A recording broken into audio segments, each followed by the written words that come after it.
I'm Sola Alfred. Welcome to the HTS Epoll. It's your opportunity to weigh in on the most pressing issues of the day. The government of St. Lucia last week announced a major relaxation of the COVID-19 protocols, with an end to mass crowd and physical distancing rules. During an update to the nation, the Minister for Health, Moses Baptiste, also disclosed that the wearing of face masks will be largely optional, but the mandate will still apply under certain conditions. For example, at medical institutions and on commuter buses, to name a few. COVID-19 testing and vaccine requirements for travel have been discontinued. The changes took effect on Monday, September 5th, 2022. So we ask, are you satisfied with the revised COVID-19 protocols? We tallied the numbers on our voting platforms, and here is how you voted.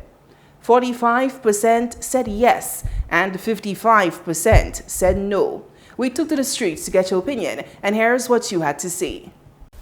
With the protocol, I think we should just drop it, relax on it, because a lot of the Caribbean countries have already dropped it. And St. Lucia had Carnival, they had a lot of mass crowd events, and people were not using the mask.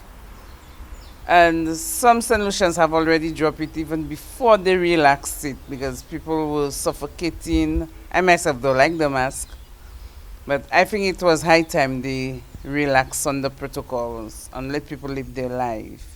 Although most of the Caribbean countries and even the world by extension have gotten rid of the usage of the mask, but I still believe for us to be on the safe side of the present and of history, we should continue the usage of the mask until COVID is completely gone. We cannot drop our guard, because when we drop our guard, that's when the problem comes creeping back. I heard from Monday the mask will be taken off in certain places, right? But in certain circumstances, the mask is still necessary to wear whenever we go to different places, because COVID has not yet finished.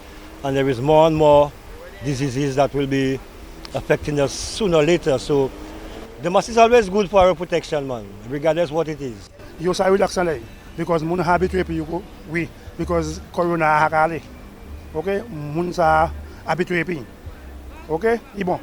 Well, the mask, I think it's time that the mask to just be eradicated, because the reality is we have to continue living in the world. But of course, there will be times and instances where it's important for us to wear the mask, and we need to be mindful of that. We need to protect others. If we have symptoms, of course, we want to be sure that we don't spread them to other people. So the banning of it is great, but we need to still walk around with our masks so that we can protect others if we recognize a symptom or so. Yeah, I think it's a very good idea. I mean, let the people free up themselves. I mean, the mask mandate need to go. Yeah, we need that to go. Okay, I believe it's a good move, because for far too long we have been, I will not use the word oppressed, but we have been stifled by those masks, and we need to get it off our faces.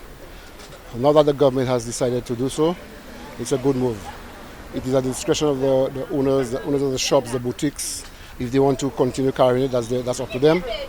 But otherwise, I support the move.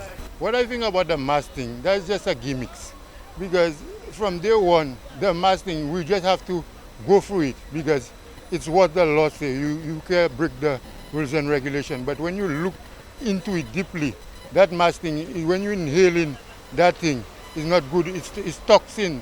You inhaling because you breathe it, you breathing out. And those kind of things are very filthy. And you breathe it, you breathe out. So I am very glad that they will drop it. But if you go into the bank, just listen to the rules and regulation, because you can't break rules. But that mask thing is nothing good.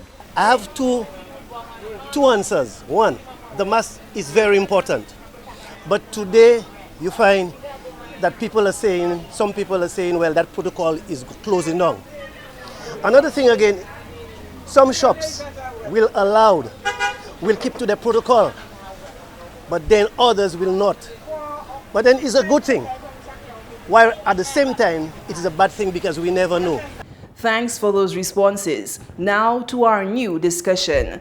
The new school year got underway on Monday, September 5, 2022. Not only have pandemic restrictions been relaxed and schools renovated, but the government announced the distribution of Chromebooks to students. The addition of more laptop devices comes against the backdrop of the launch of smart classrooms at some learning institutions. But despite these developments, critics point out that St. Lucia lags in bridging the digital divide at schools, as evidenced by the shortcomings during the pandemic. So we ask, is enough being done to incorporate technology into schools for the new academic year?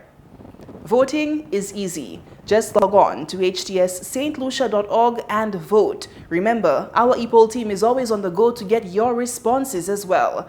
Watch the HTS News Force from 7 p.m. for the results and a new discussion.